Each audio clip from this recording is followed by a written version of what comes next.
السلام علیکم اسٹوڈینٹ، آج کا یہ ویڈیو میر تقی میر کی غزل گوئی کی خصوصیت، اس پہ اور بھی دو طرح کی سوال بنتے ہیں جو اس کا جواب یہی والا ہوگا جو کتاب میں دی ہوئی ہے۔ تو ان کی جو دوسری سوال ہے تو ہوتا ہے میر تقی میر کو خدائے شکن کیوں کہا جاتا ہے، بیان کے ساتھ وضاحت کیجیے۔ یا پھر ہوتا ہے میر تقی میر کے کلام کو لوگ تحفے کے طور پر ایک جگہ سے دوسری جگہ لے جایا کرتے ہیں۔ اس قول کی روشنی میں میر تقی میر کے کلام کا تنقیدی جائزہ پیش کیجیے، ہے نا۔ تو اس کا جواب جو ہے میں یہی والا جو کتاب میں آپ کی دی ہوئی ہے، جو کتاب میں دی ہوئی میر تقی میر کی غزل گوئی جو آپ کی کتاب میں دی ہوئی ہے، وہی ان کے جواب میں آئے گا۔ ان دونوں سوال میر تقی میر کی غزل گوئی لکھیے یا پھر خدائے شکن کی کہا جاتا ہے، یا پھر ان کے کلام کو لوگ تحفے کے طور پر ایک جگہ سے دوسری جگہ لے جاتے ہیں، اس قول کے بنا پر آپ کی وضاحت پیش کیجیے۔ یہ سب تینوں کا جواب یہی والا ہوگا۔ تو کیا ہے، میر تقی میر غزل کے بادشاہ تھے، اور غزل جو اردو شاعری کی ابتدا اور آبرو بھی ہے اور انتہا بھی، اس لیے اگر میر کو بادشاہ شکن کہا جائے، بادشاہ شکن یا خدائے شکن کہا جائے تو شاید مبالغہ نہ ہوگا، کیوں نہ کہ 18ویں صدی کے بحرانی دور میں جہاں نہ صرف ہندوستانی سیاست کی بساط الٹی بلکہ تہذیب کا رنگ بدل گیا اور نوع انسان کو خود نوع انسان کا شکار بنا دیا گیا، ایسے لمحہ فکر میں میر نے آنکھ کھولی، شاعری کی دنیا میں قدم رکھا تو غم دروا و غم زانا کی امتزاج کی پر عکس لکیر اس طرح کھینچ دی جو تاحال زمانے کی دل آواز بنی ہوئی ہے۔ ایسا عہد ساز بلند پایا شاعر جس کے لیے خود غالب بھی کہہ اٹھے، ریختہ کہ تمہیں استاد نہیں ہو غالب، کہتے ہیں اگلے زمانے میں کوئی میر بھی تھا۔ جس شاعر کی غزلیہ شاعری کا اعتراف بڑے بڑے ناموں اور شعرائے حسرت جوگ نے بھی کیا، شعر میرے بھی ہے پر درد و لیکن حسرت، میر کا سوائے گفتار کہاں سے لاؤں، نہ ہوا پر نہ ہوا میر کا انداز نشیر، ذوخیاروں نے بہت زور غزل میں مارا۔ ان کی شاعری عظمت سے کیسے کنارہ ہو سکتا ہے؟ ان کی شاعری میں انفرادی جذبات کی عکاسی کے باوجود ایک آفاقی شان ہے۔ غزل مخالف دور میں بھی میر کی منوعیت، ہمت اور برتری میں کمی نہیں آئی۔ انہوں نے جو اظہار درد کا طرز اختیار کیا، اس نے ان کی ذاتی مذاہب کو بھی اجتماعی بنا دیا۔ آج بھی ساری دنیا میں پھیلی سیاسی انتشار اور انسانیت سوز ماحول میں جب انسان بے حد پریشان و ملول انسانیت کو رسوا دیکھتا ہے تو میر کے اشعار کو زخم پر مرہم کے لیے استعمال کرتا نظر آتا ہے۔ میر کے شعر کے احوال کہو کیا غالب، جس کا دیوان کم از گلشن کشمیر نہیں۔ حالانکہ میر کا غزل کا عہد زر تھا، سودائے درد قائم یقین، عبدالاحد طبع، میر سوز جیسے قابل ذکر شعراء موجود تھے، لیکن سبھی میر کی عظمت و بلندی کو قبول کیا۔ سودا نے بھی کہا، سودا تو اس زمیں میں غزل در غزل ہی لکھ ہونا ہے تجھ کو میر سے استاد کی طرح۔ میر نے جس سوز و گزار کے ساتھ ایک الگ انداز بیان منفرد لہجہ میں اپنے معاصرین کے درمیان پہچان قائم کی، جس طرح شعر کے پردے میں اپنے زخموں کی داستان سنائی، وہ لاشانی ہے۔ شعر کے پردے میں نے غم سنایا ہے بہت، مرثیے نے دل کے میرے بھی رلایا ہے بہت۔ زمانے کے ساتھ ہی ساتھ میر کو بھی اپنی برتری و عظمت کا بھرپور احساس تھا، جسے ہم شاعرانہ تعلیق کہہ سکتے ہیں، لیکن اس سے کہیں زیادہ حقیقت اور واقعیت موجود ہے۔ اگر جائے گوشۂ گزی ہوں میں شاعروں میں میر، پہ میرے شعر نہ روئے زمیں تمام کیا، سارے عالم پر ہوں میں چھایا ہوا، مستن ہے میرا فرمایا ہوا۔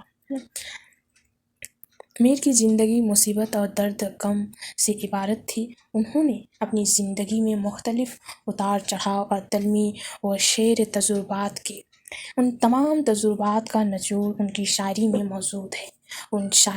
وہ شاعری میں زندگی کی عکاسی کے قائل، اور ان کی شاعری اردو ادب کے سرمایے میں ایک روشن باب ہے۔ میر کی شاعری کی اہم خصوصیات ہے کہ ان کے اشعار سیدھے دل میں اتر جاتے ہیں۔ ایسا لگتا ہے میر کی شاعری آپ بیتی نہیں جگ بیتی ہے۔ ان کی شاعری بول چال کی زبان میں ایسی پرکشش ہے کہ جی چاہتا ہے اسے بار بار پڑھا جائے۔ میر کی زندگی اور شاعری کے متعلق پروفیسر احتشام حسین لکھتے ہیں: میر نے اپنی زندگی تخلیق اور بدحالی میں گزاری تھی، اس لیے انہیں اجڑی ہوئی دہلی کی علامت کہنا غلط نہ ہوگا۔ صوفی منصباف نے انہیں سکھایا تھا کہ دنیا میں محبت کے علاوہ کچھ نہیں، یہی زندگی ہے، اور اس کے لوازم قناعت اور بردباری، خودداری اور غم کوشی ہے۔ یہ باتیں ان کے اندر رچ بس گئی تھی اور انہیں ان کی شاعری میں زندگی کی آنکھ پیدا کر دی تھی۔ جب مصائب نے انہیں چاروں طرف سے گھیرا اور بدحالی آخری حد کو چھونے لگی تو میر کی شخصیت میں ایک حیرت انگیز قسم کا بانقپن اور حسن پیدا ہو گیا۔ انہوں نے کسی کے سامنے ہاتھ پھیلانے کو انسانی توہین سے تعبیر کیا اور خدا سے بھی ناز سے پیش آئے۔ اسے اس ذہین کے ساتھ نگاہ محبت کا زخم بھی لگا جس نے شاعری کو آتش نوائی میں تبدیل کر دیا، اور آپ بیتی بنی نوع انسان کی دکھ درد کی ترجمانی کرنے لگے۔ احتشام صاحب کی عبارت سے اندازہ ہوتا ہے کہ میر ایک قناعت پسند اور محتمل مزاج شاعر تھے۔ انہوں نے زندگی کی تلخیوں کو جھیلا اور اسی آگ میں تپتے ہوئے اپنی شاعری کو بھی نکھارا۔ انہوں نے کسی کے سامنے کبھی ہاتھ نہیں پھیلایا، حالانکہ تنگ حالی نے انہیں ہمیشہ چاروں طرف سے گھیر رکھا۔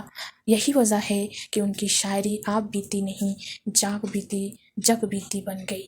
بابائے اردو مولا عبدالحق فرماتے ہیں: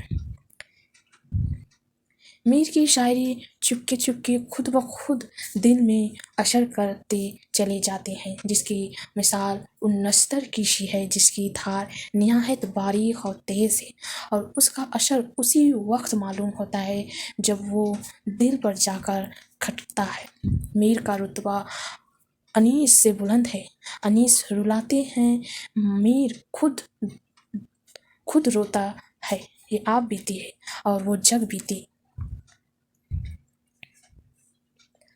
ہر دم قدم کو اپنے رکھ احتیاط سے، یہاں یہ کارگاں ساری دکان شیشہ گیر ہے۔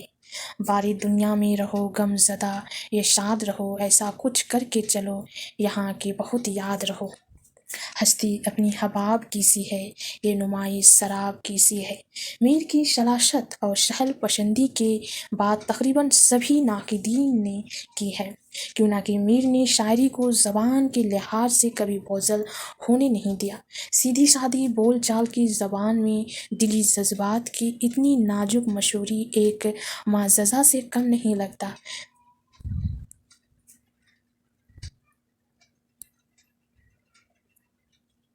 جو تجھ بن نہ جینے کو کہتے تھے ہم، سو اس عہد کو اب وفا کر چلے۔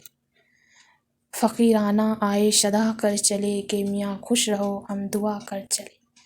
میر کی بیشتر تخلیقات اس وقت کی ہے جب ان کی زندگی پریشانیوں میں گزر رہی تھی۔ ان کے سامنے امید کی کوئی کرن دکھائی دیتی تھی، تھوڑی دیر بعد وہ سراب ثابت ہو جاتی۔ کم و بیش یہی حالت دہلی کی بھی تھی۔ مغلیہ سلطنت روبہ زوال تھی اور مغلوں کی حیثیت عام آدمی کی سی ہو گئی تھی۔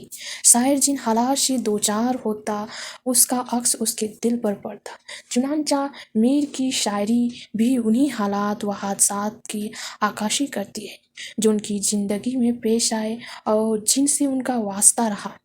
کہیں کہیں تو میر صاحب طور پر دہلی کا ماتم کرتے ہوئے دکھائی دیتے ہیں، مگر زیادہ تر انہوں نے اس حوال کی عکاسی کی ہے جو سماج انتہا کے نتیجے میں پیدا ہو رہا ہے۔